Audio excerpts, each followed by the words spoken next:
welcome to the final Total War Warhammer replay before we wrap up Total War month, but we end it with a special treat. But before we get to the special treat, here's another treat, another online battle, a good online battle, one where I am playing as the Bloody Hands once more, though I did vary my build a bit. But today it is Orcs and Chaos, and we, well, not Orcs, ooh, sorry, that's a bit Lord of the Ringsy, Greenskins, and we are fighting two Dwarven armies. Mainly, Clan Angrund has joined forces with the regular old plain Diet Dwarves. So they formed one super army here, and well, it's up to me and Chaos to break it up a bit. So let's go through the builds quickly before we jump right into the action. So, leading my charge, I have the Rusty Arrows, which I brought mainly because, well, if we're fighting a combined Dwarf army, we're going to need something that's arm sundering. And I've changed up my regular Bloody Hands build a bit by bringing Black Orcs instead of Savage Orcs. The reason why I brought Black Orcs is naturally these guys are not only very hefty and have good armor themselves, but these guys are just basically designed to pierce and take out armored targets. So, yeah. There's basically Black Orcs on nothing here this time around.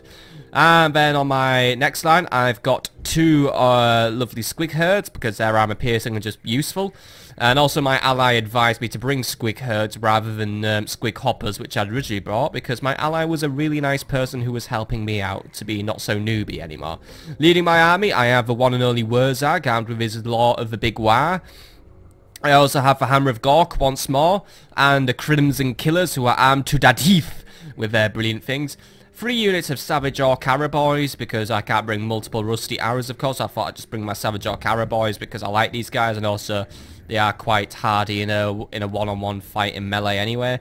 And then I also have 3 units of Savage Orc Boar Boy Bigguns for just for extra punch, really. Meanwhile, the Warriors of Chaos, they've brought some lovely Chaos Marauders with great weapons for piercing that Dwarven armor, regular Marauders, and a few more great weapon Marauders. Then coming upon this next line, we have lots of big, great weapon regular Chaos Warriors. Demon Spew, who deal poison damage. The Mirror Guard as well. These are a lovely renowned regiment, who are Sigvald the Magnificent's perfect guard, because he can see himself. These guys are much tougher than regular Chaos Warriors, and I do believe they have magical attacks as well, though don't quote me on that one because I'm probably wrong. 2 units of Poison Warhounds, 2 units of Chaos Knights, one of which is carrying lances. He also has a Death Sorcerer. Prince Sigvald is leading the army as well, which is actually quite rare. And I'm only saying that because this is actually probably the first time I've ever seen Sigvald in battle, as in no one who plays Chaos ever brings Sigvald. They either bring that fucking ugly bird or Kolek. And yeah, that means I'm pretty much the only person who ever brings Archaon, by the way, which I feel is kind of sad. But also guarding Sigvald are 2 more well, actually, yeah, 1 more unit, sorry. 1 more unit of Great Weapon Chaos Warriors. He's also got some Gore Beast Chariots and an Exalted Hero who is riding a Manticore, and also making their way over here are some Marauder Horses with throwing axes. Now, before we finally hit that play button, here's a quick look at the Dwarven army. So, Angrund and the Dwarves have combined their forces into one mega army. They've got well, they have a lot really. They have Thunderers, Trollhammer Torpedoes, Iron Drakes, Iron Breakers, Hammerers, even Belagar Ironhammer himself is here, and also Lun is also here as well.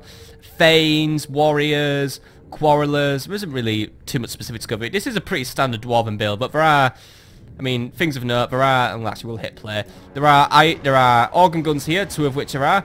He's brought one of the ethereal heroes. I believe this one is Halkenhalf Stonebeard. It is some Dwarven warriors. He's got Slayers in the back to keep away the skirmishers and my Boar Boys. Hammerers, because they're just generally good defensive units. More Hammerers. Also the Peak Gate Guard, who are a regiment of renown. Grudge Throwers, plenty of Quarreler Crossbowmen, not actually that many Thunderers, more Quarrelers than anything.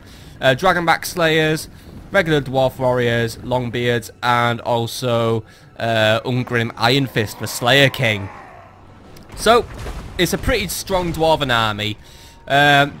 Probably equipped to deal with a lot of large units as well, but luckily I hadn't brought many large units, and neither had Chaos.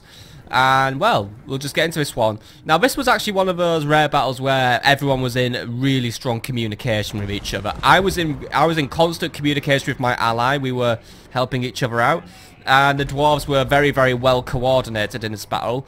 So this was really a fight between two coordinated people. And this was probably our third game as a party of 4 as well. And in every game, these guys had been playing dwarves.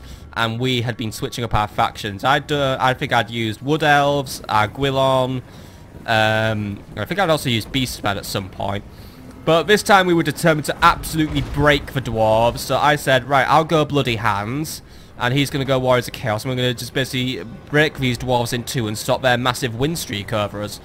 But whether or not we break that win streak is well, the question of the day, isn't it? So as you can see, my Black Hawk line is quickly advancing. That's what I usually like to do against the dwarves. I like to advance quickly. The slower I am, the more time Quarrelers and Thunderers have to basically get their shots out against us. So my Black Hawk line is approaching.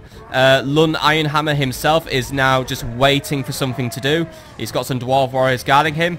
Lun's advantage though is the Ethereal, which means my guys can't do a lot against him. The only person who will have any effect on him is Wurzag if he uses something like the Effigy of Degit. Or, well, that's about it really. But as you can see, the Trollhammer Torpedoes and the Iron Drakes are just absolutely mowing down the Black Hawks. Blasting Charge Miners were also lurking somewhere within the lines and they're just let loose. It's already put these guys down to half morale, but I thought, right, now's the time. Got them right into these great weapon Longbeards. Pretty even fight in a way. Both units weren't really going to do very well. Over here, my guys had also made their charge as well, right into the Iron Breakers. Some of the Chaos Marauders as well, they had arrived on the flanks, but they had found themselves fighting off a Longbeard with great weapons once more, who would basically make it this way. Dwarf Warriors here, that was something that was going to be, well, it was going to go to the Dwarf Warriors because they're stronger. Also, Belagar himself had gotten involved on that flank. Meanwhile, over here, explosions everywhere, spells being cast. I do believe I had some rune crafters hiding around. Manticore had landed behind enemy lines, was coming to assist my Black Hawks, just running around. Starting to panic for dwarves, but as you can see, the Slayers were well on their way. Luckily, he took off before the Slayers could get in there. Poison Warhounds had gotten to start loosening up the Dwarf Warriors, which my Savage Orc Biggins took advantage of. Obviously, we couldn't stay there for very long, though, because the Dragonback Slayers were around. But as you can see, we were taking full control of the flanks here. Gore Beasts, Boar Boys, Marauders were all getting right around the back of the Dwarves, right where we wanted them to be. Squig Hoppers now just doing their charge. Let's get some nice visuals here. Grudge Throw as well. Arrow Boys, Rusty Arrows. We were throwing absolutely everything at the dwarves here. I was also casting support spells just to give my guys the extra hand, mainly the Fist of Gork, which just gave the Black Hawks a lovely big edge. Bringing down the Dwarf Warriors now, beginning to sap the morale of Angron's Warriors. Over here, we've got even more Black Hawks just doing everything they can. Just trying to just get some lovely kills. I mean, we'll just do some slow motion because as you can see, lovely big arrow volley just coming right in. Isn't going to do anything to the ethereal dude here, but every little helps. I mean, I mean, to the best of my knowledge, I mean, there's obviously been patches of shit, but I know that an ethereal warrior, he absorbs about 85% of all damage that's dealt to him. However, with magic, I think it's about 0 because magic deals with ethereals. But right here, my Savage Orc Biggins went right in the back of the enemy. Got right in there. Dealt some nice big damage to the Grumbling Guard, who were also present in the battle. But our control of the flanks was already beginning to trigger a mass rout among the dwarves. However, a few more spells were being cast. I think there were just more runes just being popped off by someone who had a rune technology. I think one of the ethereal dudes could do that. Meanwhile, Chaos was just coming in all around here. But the Peak Gate Guard had come in to stop them, as well as Belagar himself. But since everyone's piling on them, the Peak Gates weren't going to last very long, and Belagar himself would be soon biting the bullet. Over here, the Dragonback Slayers had been absolutely mulched by the Chaos Warriors, but they hadn't quite gone down yet. More routes beginning to break out across the field. Savage Orc War Boys lost their momentum there, trying to get them moving around, but there were Slayers present in multiple locations. Ethereal dude had now got himself into the fight though, Harken Half Stonebeard. As you can see there, he just managed to throw my guy right back away from the fight. Had more arrow volleys coming in. I'd basically had my rusty arrows just target the iron breakers constantly throughout this battle because they were the most vital target, or anything just to soften up a target so my Black Hawks could get right in there. But a few of the dwarves had come back into the game, making their stand over here. Black Hawks were closing in nice and quickly though. Wurzak himself though was just keeping his distance. This was one of those battles as well where the winds of magic were particularly in my favour. I am a pretty heavy magic user, as it turns out, actually. I thought I'd be someone who wouldn't use it a lot, but the more I've been playing multiplayer, the more I've actually been spamming magic quite a lot. But I do have access to the WAG, which I'd use to give these guys an extra boost, mainly my rusty arrows as well, in case the Quarrelers started targeting. Which actually, luckily, the Quarrelers left my rusty arrows alone, which I think was probably something that the dwarves really should have dealt with, really. Because the rusty arrows were just constantly popping off shots against well-armoured targets, and that was just making life so much easier. But then again, the enemy did actually have that thought, and as you can see, Ungrim himself absolutely just clubbed that goblin across the field. I thought, right, not having that. Wurzag and the Black Ops just got right on top of him, went right in for the kill. As you can see, Ungrim being the Slayer King, fear isn't something he really has. So he just went right in there, swung his mighty axe, knocked one of my Black Hawks right across there like he was playing Blood Bowl or something. Trying to just get in there and maybe slice his head off or something, but look, he is not the most accurate orc in the world. Even the rusty arrows were just trying to do what they can. Goblins always very happy to help me out, really. However, because I'd started focusing here, what did mean I was beginning to lose momentum on our main fight against the main body of the dwarves. I was chucking anything that had come back from the fight, anything that had routed back into the fight, since some of these guys had also faced. The micromanagement in this battle was beginning to get a little bit strenuous in a way. We were throwing units everywhere, surrounding flanks, having several mini engagements, and communicate. I mean, we weren't voice communicating, by the way. We were straight up voice chatting. But I can't show you the log here. But yeah, we weren't voice chatting. We were just type chatting. So we were constantly popping our chat windows open, saying move here, move there, move everywhere. But we had pretty much run down this main flank, this main area here. And I think the reason why we were beginning to take the advantage here was just because we were so good at initially just taking control of the flanks and just moving in all around. Over here, Ungrim was beginning to lose some health.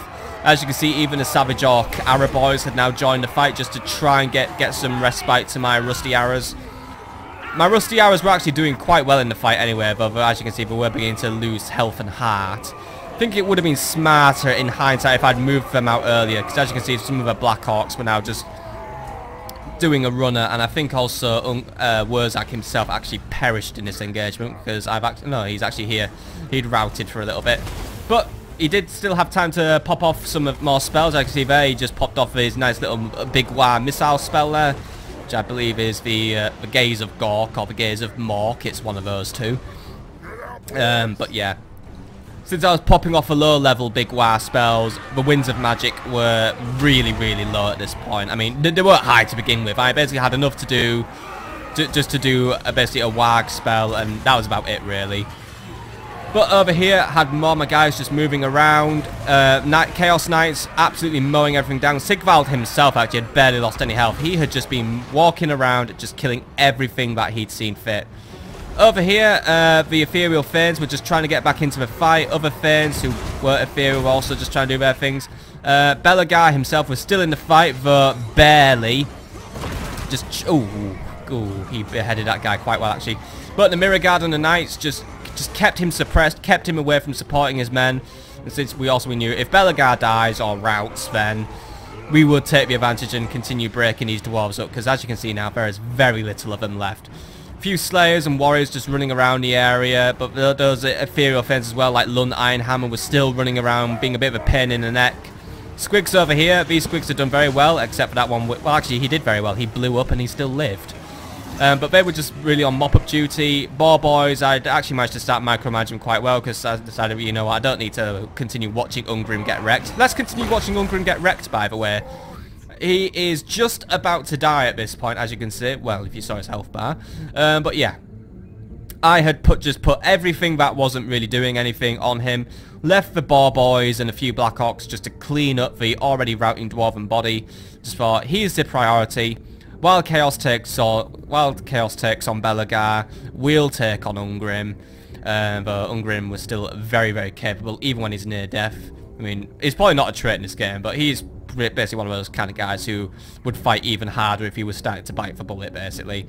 But still had everyone going in for backstabs, going in for slices. Goblins, as you can see, just with a lovely, adorable little grins, just going, oh, yay, we can do this one. We'll just try and get a sneaky stab in the shin. Since, yeah, Ungrim is quite the tall dwarf, as you can see as well. And that's even before we count in his massive hairdo. But some of my units were using all their ammunition. He was just about done. Brought in my ball boys as well just to try and finish this guy off, and well, that was it actually. Oh, it wasn't actually. He didn't die quite. He actually faked his own death, and then he actually died. At least I hope he did. You getting back up, lad? No, this time he actually died for good. Yeah, sometimes lords can fake you out. So with him dead, it was all over for the main Dwarven army. Angrun themselves, they were just about at the end of their day as well. Chaos had done a very nice job of mopping them up. My Blackhawks had been wiping them out. All that was really left now was a Master Engineer, but he was pretty much ready to turn tail anyway. So as you can see, he's already making his way up the battlefield. And all that was left actually at the end of the day, and this was the point where we'd actually, I think both enemies had quit. Well, they hadn't rage quit, but at this point they had just basically given their GGs because Belagar himself had decided to do a runner.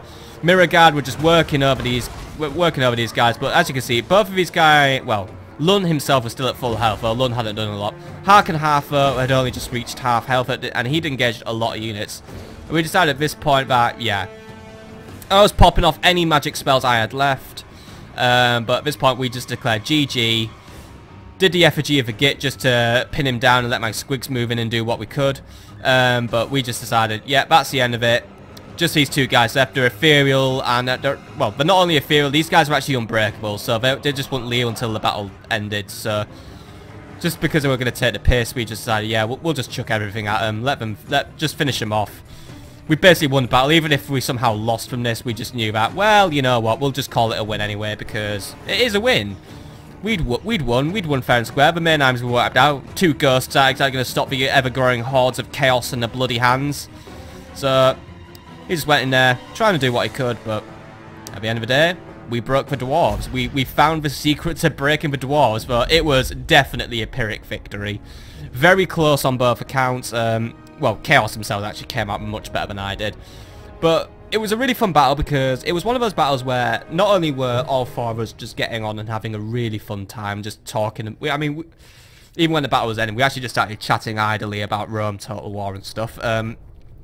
But it was just good because this was one of those matches where I really started to feel like a part of a community, and yeah, it was just fun to have a teammate who was talking to me, who was helping me. He really helped me with my micromanagement, my cavalry. Recommended just bringing squig herds because squig herds don't need as much babysitting as squig hoppers. So yeah, he was a really fun guy to fight with, and also we just found a secret to breaking the dwarves. Obviously it's a secret a lot of people uncovered, but basically after 3 losses in a row, we were happy that we'd finally beaten the dwarves just by tactically flanking around, using some magic, and really just, I think the enemy had made a mistake as well. I mean, to be honest, the mistakes the enemy had made were few. I mean, maybe if I was a dwarves, I might have brought more thunderers and more artillery. And maybe organised my slayers a little better, and also taken out the rusty arrows earlier because of the armour sundering stuff. But overall, I don't think anyone could really be faulted. Yeah, obviously I'd made mistakes, but to be honest, it was one of those battles where we'd all played skillfully, and at the end of the day, the proof was in the pudding. We'd come away with you know, not too harsh losses. Actually, Chaos had actually got wrecked in terms of losses, but he had a lot of kills at the same time. Great weapon warriors, knights. I mean, the swords of Chaos, which were his renowned knights, got nearly 200 kills. His marauder horsemen throwing axes, 133. Chaos warhounds, 114. Sigvald, 64. The hero, 34. I mean, you could tell all his units did very well in that battle. And I mean, my units had done very well as well. My Blackhawks had majority taken a very good share of the kills, one of which hitting 145. Hammer of Gork, even though I hadn't really paid a lot of attention to it in this battle, nearly 200 kills as well. Savage Orc, Boar by Big Guns, even though my micromanagement could have been a little better, still very high kills. Rusty Arrows, very high kills. Not some of my Squid Heads didn't quite perform too well though. Crimson Killers as well, they did pretty well. But even then, I'm not exactly going to poo-poo what the Dwarves have done as well. The Dwarves, Bella Guy himself, 150 kills. Ungrim, 128 kills. It was one of those battles where everyone had done very, very well, and we were all proud of ourselves. It was a fun battle. We parted as friends. And yeah, and that's actually not only the final battle of Warhammer, that is the final battle of Total War. Just kidding, it's not the final battle. But this is actually the end of Warhammer 1. This game has not, well, it hasn't died, is it? It's getting bigger! Because there's, you know, because now I can take on these green skin things, these dwarf things, and the elf things, and the human things, and everything else things. Because now we're moving on to Warhammer 2, yes. Next week there'll be some lovely, lovely Warhammer 2 content. I'm picking up my copy in a few days from recording this, so probably at this point it's out and I'll have my copy, but I won't be playing it just yet because I'm just waiting until I have a day off work. And I'm sitting down and it's going to be, like the first ever video I did for Warhammer 1, it's going to be a big hour-long video, looking at all the races, having a play around with them, and yeah, so I'm looking forward to it. I hope you're looking forward to it, and also, since it's the end of Total War month, thank you all for watching, thank you for the support on the Fair mod, the Carthage campaign, the battle replays, and now it's back to business as usual. So it'll be Let's Plays throughout the week, but there might not be any next week just because I'm a bit short on recording time this week. But we'll be back to Carthage on the weekends, but I am looking at expanding that because it has been requested. More reviews are upcoming, podcasts with Tengu 230 are coming, just business as usual. And also the new Let's Play Thief will either be starting next week or the week after. So I hope you've all enjoyed. Thank you for those who have joined me in Total War month, and now let's just continue warhammering and warring on. Have a lovely evening, folks.